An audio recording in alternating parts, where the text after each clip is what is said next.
guys. I hope this video finds you well, happy, healthy, safe, and all of that good stuff. Today, I'm going to teach you how to make frog-eyed salad. Ciao, Bellas. And I know the name sounds really weird, and it does not sound appetizing at all, but it's so yummy. It's yummy. And you're gonna love it. It's a family favorite. I make it every springtime for birthdays and holidays. I probably make it 4 or 5 times during spring. So it's perfect for this time of year.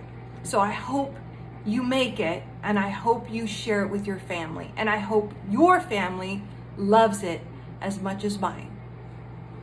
So the main ingredient, the star of the show, is acini di pepe. It's a type of pasta.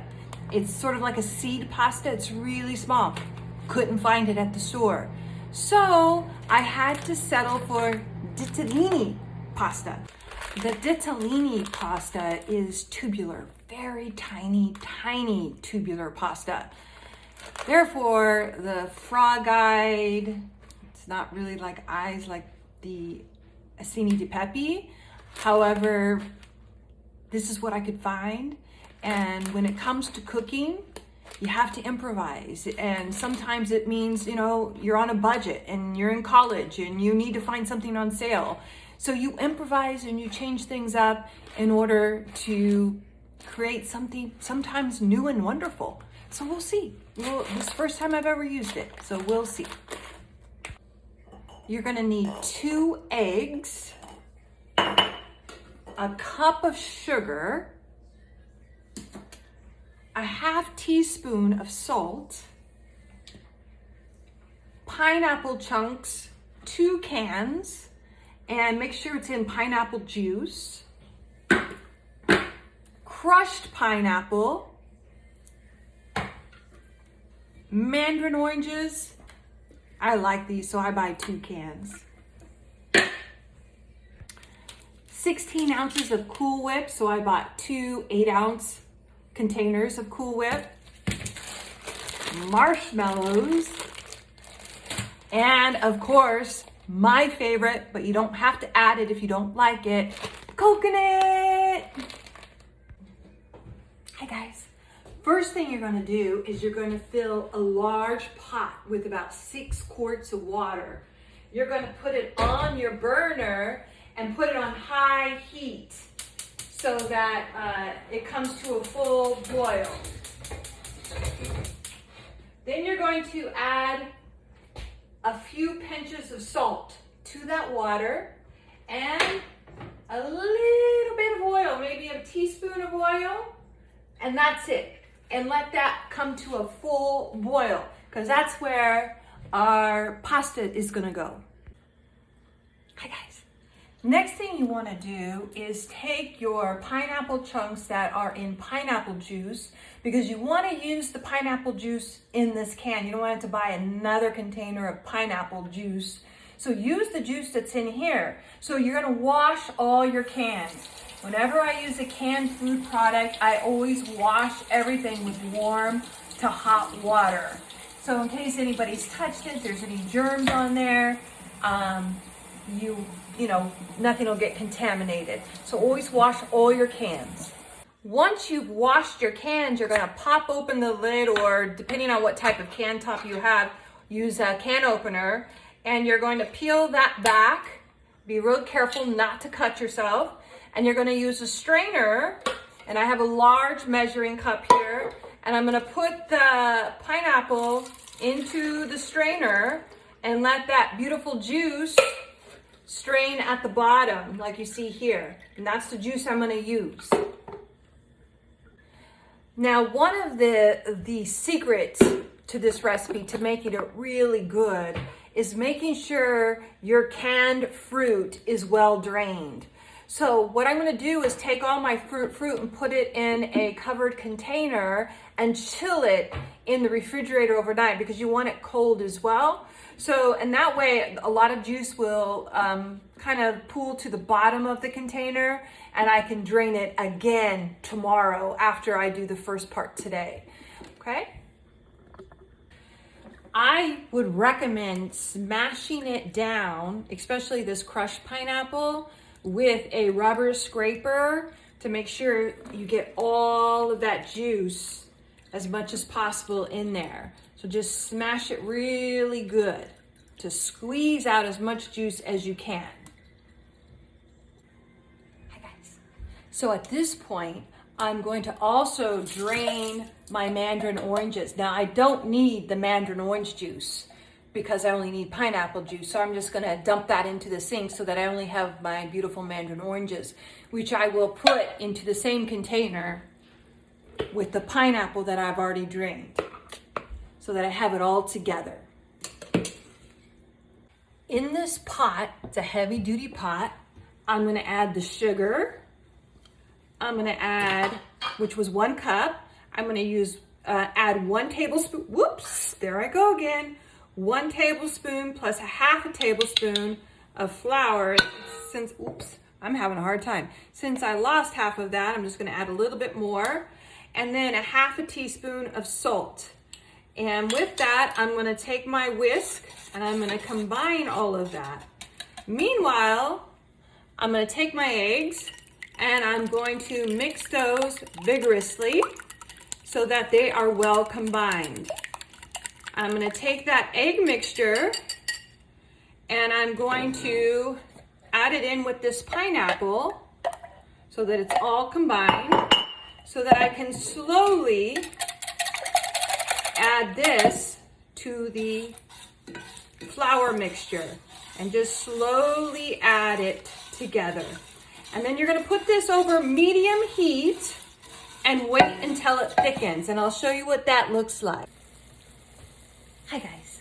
So as you could see, my pasta water is boiling vigorously. See the rapid boiling? That's what you want when you boil pasta. So now I'm going to add in my ditalini to the boiling water and I'm going to stir it.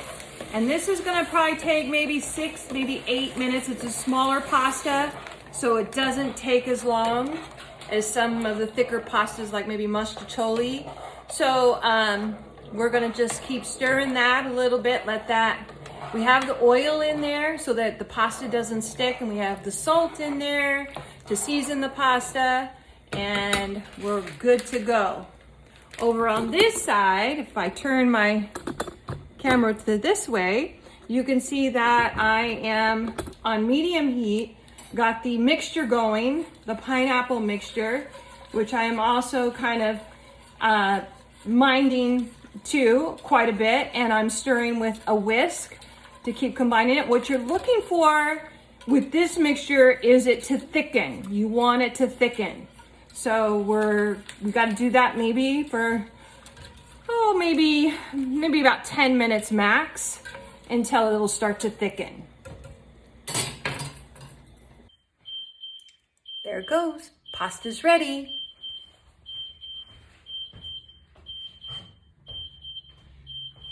You're going to use 2 oven mitts, making sure that you don't burn yourself. Look at all that steam, so be really careful, guys, with this. And you're going to have a strainer in there. I would recommend a strainer, not a colander, because the little pastina will go right through the colander. So I recommend a strainer. You get a little bit of a facial at the same time, and you're going to drain all that pasta into your strainer.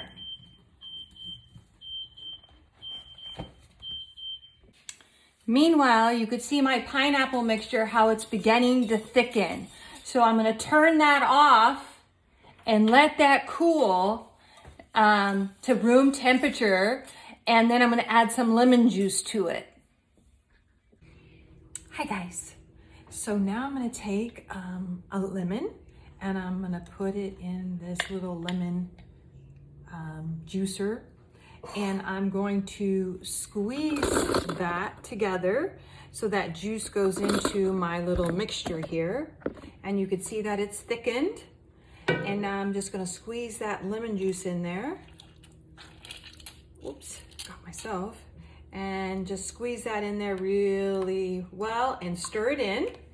And then I'm gonna take this mixture and pour it into my pasta and stir it real good and coat that pasta in this good pineapple mixture. So you can see how I'm just kind of breaking through and making sure all that beautiful ditalini pasta gets coated in this mixture.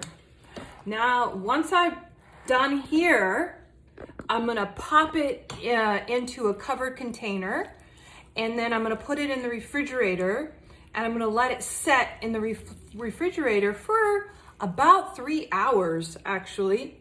And that way, it'll get nice and cold. And once that's done, I'm gonna combine all the other ingredients. So this is a time-consuming recipe. So I usually do it in 2 parts. Sometimes I do this part one day and the second part the next day.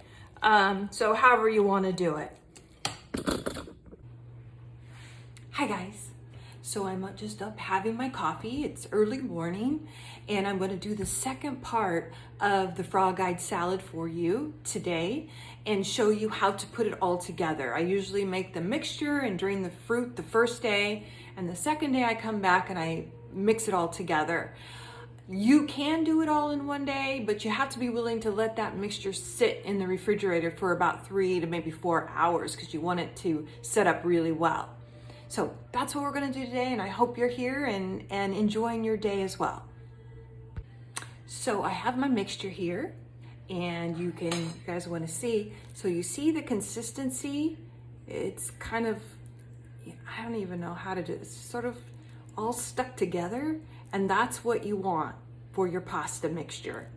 Then the other thing I wanted to show you is how I drained the fruit all together, but you see all that juice in the bottom there? So now I'm gonna drain it again. The secret to this recipe is you don't want it mushy. You want all of that liquid as much as possible drained out so it doesn't get all liquidy, okay? So I'm gonna drain it again. I have a colander here, and so this is the second time I'm draining my fruit, getting some of that juice out of there, just smashing it down, letting all that juice run out. I'm just gonna let it sit in here for a while while I set up the other part of the recipe. So I have a really large bowl for this because I'm gonna really need to mix this well. And I have my pasta here and in the mixture, so I'm gonna take that out of the bowl, and you can see the consistency of it as I take it out of the bowl. And that is what you want. That is perfect. You want it to be just like this. And that's why it's really good to let it sit overnight so it's not mushy at all. Okay? Once I do that, I'm gonna kind of break it up as much as possible before I add my fruit and my whipped cream, marshmallows, and coconut. So now that I've mixed it up really good, I'm gonna dump in that beautiful fruit and some Cool Whip, actually 2 containers, about 16 ounces. I'm gonna dump that in as well. You can see all of that beautiful, I love Cool Whip. I love desserts like this. They're not terribly sweet, but yet, oh, they're so nice on a warm day. So we're going to put in our other container of Cool Whip. I'm gonna add some marshmallows, about maybe half the bag, maybe a little bit more in a little bit. And I'm gonna add coconut. Now you don't have to add marshmallows or coconut. However, I love both of these things, so we're gonna add them. So this is why the large bowl is necessary, because it's a lot of ingredients in that bowl. and you need room to maneuver your spoon and just really get that Cool Whip cut in there. And just keep folding everything in until you have a nice consistency, even consistency. So now that I've mixed it all in really well, I'm going to just take my spoon and kind of spread it out evenly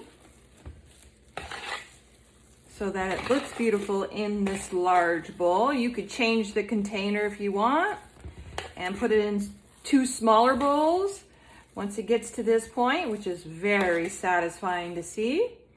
You're gonna take your rubber scraper and kind of make sure you get that all off the edges so that it looks pretty in the bowl. Just smooth it out the best that you can. Hi guys. So my frog-eyed salad is complete. I put it in this sweet little dish and I'm gonna take a taste of it.